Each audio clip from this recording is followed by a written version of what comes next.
तो Abu Dhabi में प्रधानमंत्री नरेंद्र मोदी ने हिंदू मंदिर का उद्घाटन किया है। मुस्लिम देश में हिंदू मंदिर का उद्घाटन प्रधानमंत्री के हाथों हुआ है। क्या संदेश है अरब से भारत के मुसलमानों के लिए और इसका क्या इंपैक्ट पड़ सकता है सियासत पर, इस पर हम चर्चा करेंगे। लेकिन उससे पहले आपको एक रिपोर्ट दिखाते हैं।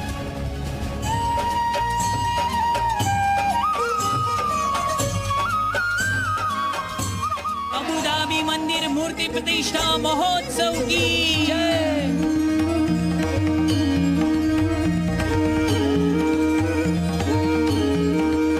भव्य दिव्य मंदिर के लोकार्पण का ऐतिहासिक समय आ गया है।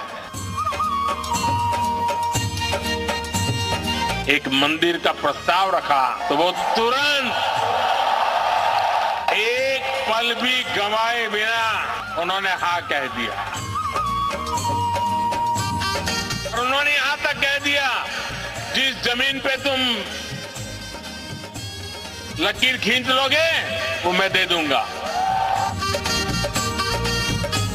दुनिया में जो ये मंदिर बन रहे हैं कोई नए नहीं है। भगवान श्री कृष्ण के सबसे ज्यादा दुनिया में मंदिर हैं। आश्चर्य की बात, एक हैरानी की बात है कि पुराने प्राइम मिनिस्टर इतने भी थे वो नहीं कर पाए। तो ये हार्ड लाइनर होने के सबको मालूम है, लेकिन उसके बाद भी उन्होंने मुस्लिम कंट्रीज के साथ संपर्क बनाया, अच्छे दोस्ती बनाई और अपनी बातें उनसे मनवाई।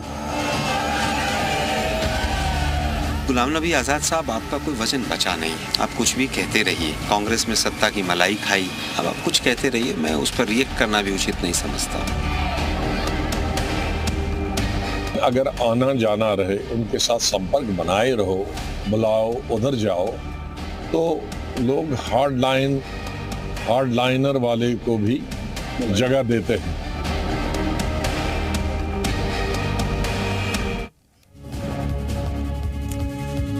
तो इस मसले पर चर्चा करेंगे, लेकिन उससे पहले कुछ सवाल है वो हम आपके सामने रखना चाहते हैं। दरअसल मंदिर की सीढ़ियों से क्या तीसरी बार भी सत्ता के शिखर तक प्रधानमंत्री नरेंद्र मोदी पहुंच जाएंगे? ये अपने आप में बड़ा सवाल है, क्योंकि अयोध्या में श्री राम मंदिर भगवान का बना और उसके बाद अबू धाबी में अब उन्होंने मंदिर का उद्घाटन किया जो 700 करोड़ की लागत से बना है। तो ये अपने आप में बड़ा सवाल है कि क्या हिंदुत्व के रास्ते, मंदिर की सीढ़ियों के रास्ते सत्ता के शिखर तक एक बार फिर से प्रधानमंत्री नरेंद्र मोदी पहुंच जाएंगे? ये अपने आप में सबसे बड़ा सवाल। इस पर चर्चा करेंगे, तमाम मेहमानों से पूछेंगे सवाल। दूसरा अहम सवाल है, मोदी के मंदिर भ्रमण से विपक्ष को क्या नुकसान हो रहा है? मोदी युग में सनातन का क्या स्वर्णिम काल चल रहा है? ये अपने आप में बड़ा सवाल है और ये दावा बीजेपी के नेता आमतौर पर करते हैं। अरब से भारतीय मुस्लिमों को क्या संदेश मिल रहा है, सुलह संदेश मिल रहा है? ये अपने आप में बड़ा सवाल है, क्योंकि अगर भारत में देखिए तो कई ऐसे विवादास्पद जगहें हैं जहां को लेकर के तमाम अदालतों में मामला लंबित है और दोनों तरफ से लड़ाइयां लड़ी जा रही हैं। तमाम मेहमान हमारे साथ मौजूद हैं। अनिला सिंह जी हमारे साथ प्रवक्ता बीजेपी के मौजूद हैं, महेश चौरसिया नेता समाजवादी पार्टी के मौजूद हैं, राज शर्मा नेता कांग्रेस के हमारे साथ मौजूद हैं, साध्वी गीता हिंदू धर्मगुरु हमारे साथ मौजूद हैं, राजीव रंजन राजनीतिक विश्लेषक भी हमारे साथ मौजूद हैं। लेकिन गीतांबा जी से सबसे पहला सवाल मैं लेना चाहता हूं। तमाम मेहमानों को स्वागत है। गीतांबा जी, ये बताइए, इस मंदिर को देख करके कैसा लगा? पहले तो भारत में प्रभु श्री राम का मंदिर बना, लेकिन एक मुस्लिम देश में जहां जिसका राजकीय धर्म मुस्लिम है, वहां पर हिंदू मंदिर 700 करोड़ की लागत से बनता है और भव्य बनता है। इन तस्वीरों को देख करके क्या भाव है मन में? बहुत ही अच्छा लग रहा है, जैसे इतना आनंद आ रहा है कि हद से ज्यादा। और हमारे सनातन धर्म का झंडा तो हमारे भगवान राम श्रीलंका तक पहुंचा दिए थे, और आज उसकी वजह से अगर हमारे मोदी जी, कहा गया है कि हमारे यहाँ जो मोदी है वो एकदम जैसे हनुमान जी विभीषण से मिले हैं, तो विभीषण ने कहा है कि हमें आज ये समझ में आया कि भगवान की कृपा हुई है तब संत मिले हैं। तो आज भगवान की कृपा हुई है तब मोदी जी जाकर के वहां अपना प्रस्ताव रखे और इस तरह से प्रस्ताव उन्होंने तुरंत मान लिया और इतना भव्य मंदिर वहां बनवाया।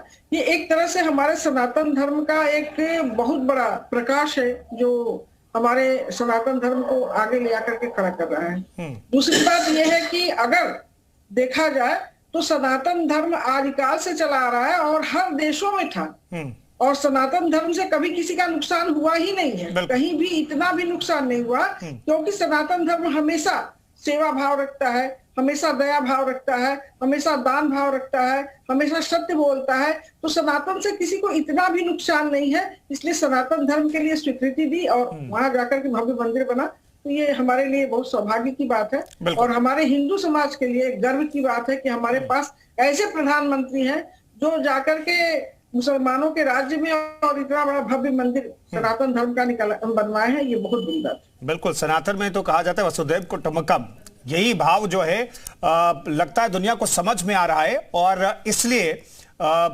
सनातन का परचम हर जगह लहराता हुआ दिखाई दे रहा है। राज शर्मा साहब, क्या संदेश है अबू धाबी से? अगर इस मंदिर का उद्घाटन है, प्रधानमंत्री नरेंद्र मोदी भारत के प्रधानमंत्री वहां पर गए हैं और उन्होंने उद्घाटन किया, उनके हाथों उद्घाटन हुआ, तो क्या संदेश कांग्रेस के लिए और देश के लिए?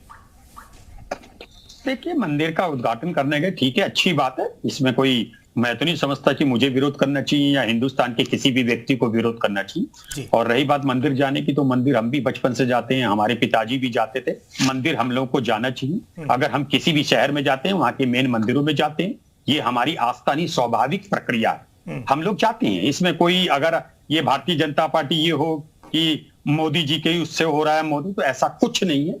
सिर्फ ये होना चाहिए क्योंकि अभी आस्था और स्वाभाविक प्रक्रिया दोनों एक ही साथ चलती हैं, तो उसके लिए हमें किसी चीज का विरोध नहीं करना चाहिए। लेकिन बस दिक्कत क्या होती है ना, जैसे आज मैं भी देख रहा था उन्हें, तो मुझे बड़ा अफसोस हो रहा था कि मेरे प्रधानमंत्री जी का चेहरा वैसे रौनक नहीं दे रहा था जैसे देना चाहिए था। कहीं पे कहीं मुझे लग रहा है कि उन्हें आत्मबोध हो रहा होगा, इसमें उन्हें थोड़ा सा एक पछताप हो रहा होगा कि मैं यहाँ आया हुआ हूं और मेरे किसान वहां पे सड़कों पे। देखिए, घर पे अगर कोई बीमार हो और घर पे कोई दुखी हो और खाना ना बन रहा हो और घर का बुजुर्ग अगर पूजा करने चले जाए, मैं ये नहीं समझता कि वो स्वाभाविक प्रक्रिया होगी और वो पूजा में उसका मन लग सकता है। पूजा में आपका तब मन लग सकता है, मंदिरों का उद्घाटन करिए, पूरे देश में मंदिर फैलाइए, भारत का हिंदुओं का डंका बजे, इसमें कोई मना नहीं कर रहा। बस लेकिन दिक्कत क्या है? शर्मा साहब, आप किसानों का जिक्र कर रहे हैं, लेकिन किसानों से बातचीत के कई दौर चले हैं, उस पर अनिला जी बेहतर जवाब देंगी, हमारे साथ जुड़ेंगी, वो हमारे साथ फ्रेम में नहीं दिखाई दे रही हैं, वो जवाब देंगे। लेकिन उससे पहले फिर मैं राजनीतिक विश्लेषक हमारे साथ राजीव रंजन साहब जुड़ गए। राजीव रंजन साहब, राजीव जी, क्या मैसेज है इन तस्वीरों को देख करके, जो सनातनी हैं, जो हिंदू हैं, वो क्या मैसेज जा रहा है और क्या इसका पॉलिटिकल इंपैक्ट भी आप देखते हैं क्या?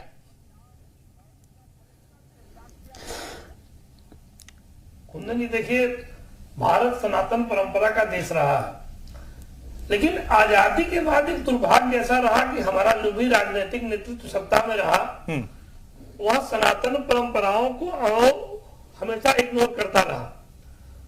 हमारे पुराने जितने राष्ट्राध्यक्ष हुए, जितने प्रधानमंत्री हुए, मंदिर जाने से बचते रहे, हमारी सनातन परंपरा पे गर्व करने से बचते रहे। भारतीय जनता पार्टी का शुरू से यह दर्शन रहा कि हमको सनातन पर गर्व है, और जैसे ही भारतीय जनता पार्टी की पूर्ण बहुमत की सरकार बनी, प्रधानमंत्री नरेंद्र मोदी ने पहले दिन से सनातन परंपरा पर जोर दिया। आपको याद होगा जब प्रधानमंत्री नेपाल गए थे, अपनी नेपाल यात्रा में जब वहां के प्रसिद्ध शिव मंदिर गए, तो हमारे तमाम भारत के राजनेताओं ने इसका विरोध किया कि प्रधानमंत्री को मंदिर नहीं जाना चाहिए। अब सवाल यह है कि ठीक है राजीव जी, आपके ऑडियो में कुछ प्रॉब्लम है, हम दोबारा लौटते हैं, टेक्निकल टीम देखेगी। मैं लौटता हूं आपके पास, आपसे बातचीत जारी रखेंगे, बहुत सारे सवाल हैं जो आपसे लेना है। लेकिन साध्वी गीतांबा जी, इन तस्वीरों को देखने के बाद और राजीव रंजन जी जो कहने की कोशिश कर रहे थे कि भाई, हमारे साथ राज शर्मा साहब भी वो कह रहे हैं कि वो भी जाते हैं मंदिर और पुश्तों से सारे लोग जाते रहे, लेकिन पॉलिटिकल विल पावर की जहां तक बात होती है, पॉलिटिक्स से जुड़े हुए जो लोग हैं वो मंदिरों में जाने से कतराते थे क्या पहले? ऐसा है, आपको ऐसा फील हुआ कि मंदिर में जाने से पहले कुछ लोग बचते हैं? एक पॉलिटिकल क्लास है जो ये मैसेज नहीं देना चाहता एक वर्ग को कि वो हिंदुओं के नजदीक है। बिल्कुल, ये हमेशा से रहा है और कोई ऐसी पार्टी नहीं रही जो कि मंदिर से भागती हो। सारी पार्टियां मंदिर से भागती थी। कभी मंदिरों में चोरी छुपके जाती थी, कभी रात को जाते थे लोग, कभी मतलब मंदिर में तो लोग जाते ही नहीं थे राजनेता लोग, इस डर से कि उनका मुस्लिम वोट बैंक खत्म हो जाएगा। और हमारे मोदी जी जो अभी उन्होंने कहा है कि बॉर्डर पर इतने किसान खड़े हैं, तो हम एक चीज जानते हैं कि पूजा अपनी जगह होती है, राजनीति अपनी जगह होती है।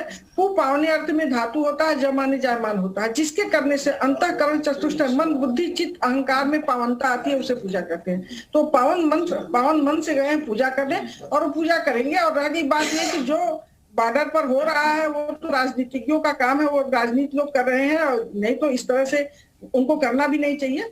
दूसरी बात यह है कि हमारे सनातन धर्म का जो परचम मोदी जी ने लहराया है, जो परचम मोदी जी ने दिखाया है, जो हिंदुओं के अंदर जागने की चेतना दी है, उसकी बराबरी कोई नहीं कर सकता। और ये लोग जो कह रहे हैं हम बचपन में मंदिरों में जाते हैं या जवानी में मंदिरों में जाते हैं, तो चोरी छुपे गए होंगे, बचपन में माँ बाप लेकर के गए होंगे, क्योंकि हमारे सनातन धर्म में तो है भैया कि अगर आप पूजा पाठ नहीं करोगे तो आपका अंत जो होगा बड़ा दुखद होगा। तो अंत बचाने के लिए इनके माँ बाप इनको ले गए होंगे, उसमें गए होंगे। अब रह गई बात यह कि घर में जरूर ये पूजा करते होंगे, ऐसा नहीं कि नहीं करते होंगे। घर में ये बैठ करके आराम से पूजा भी करते होंगे और डर से हनुमान चालीसा भी पढ़ते होंगे कि हमें हमारा डर खत्म हो जाए, कम से कम हमें राजनीति में कुछ जगह मिले। लेकिन वो मिलने वाला नहीं है, क्योंकि जो मोदी जी ने और योगी जी ने किया है, किसी को नहीं डरा। सीधे मंदिर गए, खुल करके मंदिर का उद्घाटन किए, खुल करके हर हर महादेव का नारा लगाया, खुल करके जय श्री राम का नारा लगाए। तो ये कोई नेता आज तक नहीं किया था जो मोदी और योगी जी ने किया है। इसलिए हमारे सनातन धर्म के बच्चे बच्चे इनके ऋणी रहेंगे। महेश चौरसिया जी हमारे साथ मौजूद हैं, समाजवादी पार्टी के नेता है। महेश चौरसिया साहब, शिव तो उद्धार करेंगे ऐसा लग रहा है, क्योंकि आपकी पार्टी की तरफ से भी आपके राष्ट्रीय अध्यक्ष मंदिर बनवा रहे हैं। तो मंदिर बहुत जरूरी हो गया क्या? अब मैं ये जोड़ रहा हूं कि मंदिर के रास्ते ही सत्ता के शिखर तक पहुंचा जा सकता है, ये अब एहसास हो गया क्या तमाम दलों को?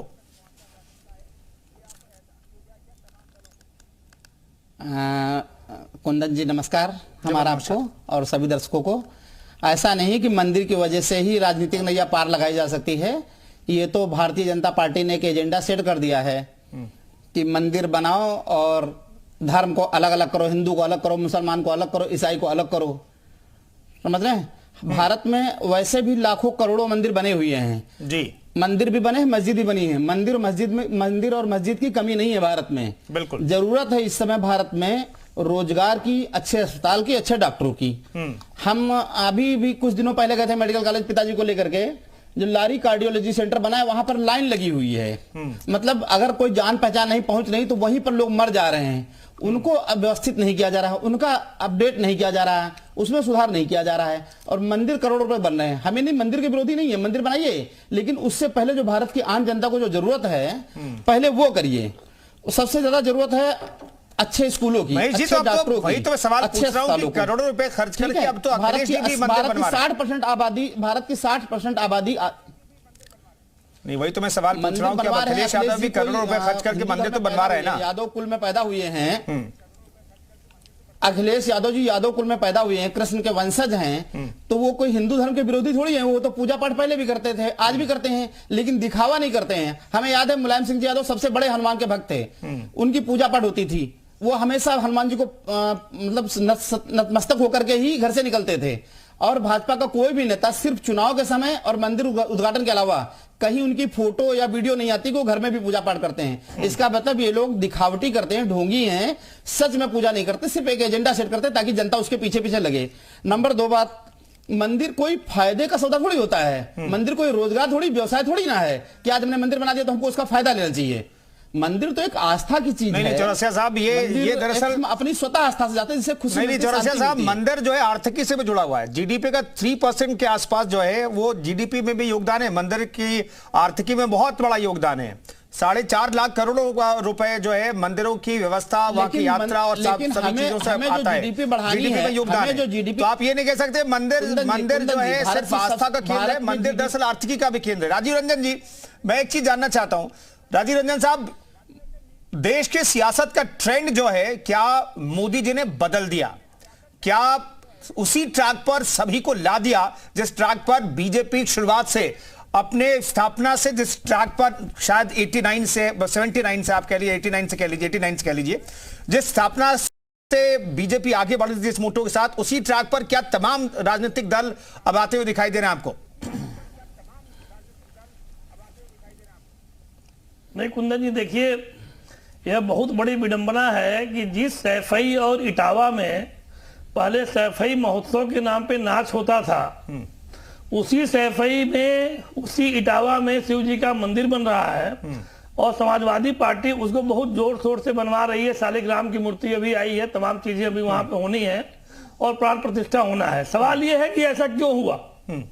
आजादी के बाद से भारत में सनातन परंपराओं का अपमान हुआ और राजनीतिक दल जो सत्ता में रहे वो सनातन धर्म को बहुत नीचे का मानते रहे और हमेशा एक धर्म विशेष, संप्रदाय विशेष के साथ तमाम मुद्दों पर खड़े रहे।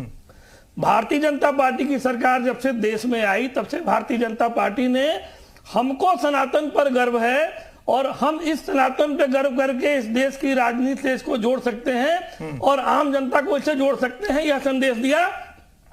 और आज यह सरकार यह करने में सफल है।